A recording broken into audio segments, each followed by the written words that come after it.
যখন বৃষ্টি হয় তখন হাঁটু পরিমাণ, এরপর অনেক সময় কোমর পরিমাণ পানি হয়ে যায়। কিন্তু এখানে কিন্তু পাকা রাস্তা আছে, নালা আছে। এই নালা ভেঙে দিয়ে কে কোন আইনে কোন যুক্তিতে আমাদের এলাকায় পানি তারা দিচ্ছে? একটা নালা বন্ধ, আর তাতেই অচল হয়ে গেছে ৫ শতাধিক মানুষের জীবন।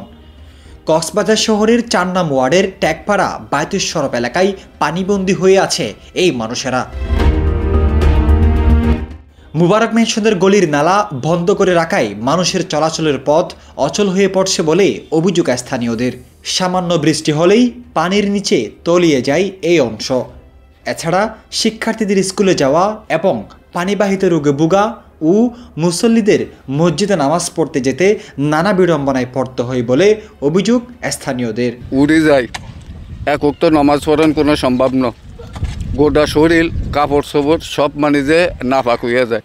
মানুষ রোগী যদি অসুখ হইলে তারে যে হসপিটালের মধ্যে এনে অনেক কোনো যোগাযোগ নাই। যদি অনর বৃষ্টিও একখানা করে বৃষ্টি অনর ফুঁয়াতি ফুঁয়াতি আর আরও রুয়ার উড়ে যাবে ফানি হনেকে খবর ফরিয়ারে যে রাস্তার যাই এই অবস্থা আর না থাকে, বুঝছেন। আর যারা মহিলা মা বোন বেগুনত্ব আছে এখন তো তারার অবস্থা একদম খারাপ। ঘরত তো বাইরে না পারে, আর যারা বোরহাবরি বাইরের তারার বোরহাবি যারা স্কুলত যার তারা সুষ্ঠুভাবে বইলে স্কুলত যাই না পারে, স্কুল কলেজত যাই না পারে, যাতায়াতের খুব খারাপ অবস্থা। এই কক্সবাজারের মাঝে পৌরসভার ভিতর এই ধরনের অজ্ঞ রাস্তা আছে বলে আমি আশা করি। এদিকে শহরের এই গুরুত্বপূর্ণ এলাকায় পানি নিষ্কাশনের ব্যবস্থা না থাকায় ভোগান্তির শেষ নেই বলে জানান অনেকেই। এমন পরিস্থিতি চলতে থাকলে পুরো এলাকায় স্বাস্থ্য ঝুঁকি বাড়বে এবং নাজাহাল অবস্থা তৈরি হবার শঙ্কাও অনেকের।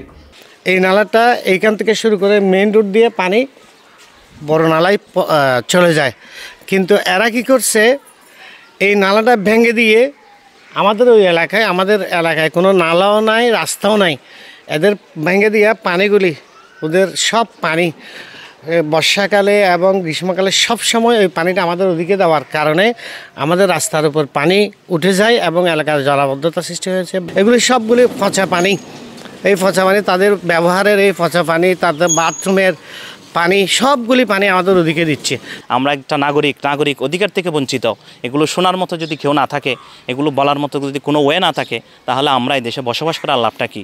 আমরা এই দেশে থেকে রোহিঙ্গাদের বিভিন্নভাবে যেভাবে তাদের বাসস্থান করা হচ্ছে, আবাসস্থান করা হচ্ছে, এরকম আমাদের এখানে যদি এত অবহেলা হয়, তাহলে নাগরিক হিসাবে আমরা আসলেই খুবই বঞ্চিত এবং অবহেলিত বলে আমরা মনে করি।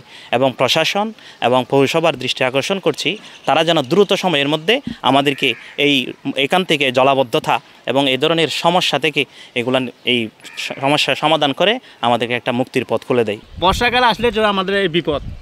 পানিবন্দী হয়ে দুর্ভোগে থাকা মানুষগুলো সংশ্লিষ্ট কর্তৃপক্ষের হস্তক্ষেপ কামনা করছেন। সাইদুল করিম আফরান, চিটাগং ট্রিবিউন।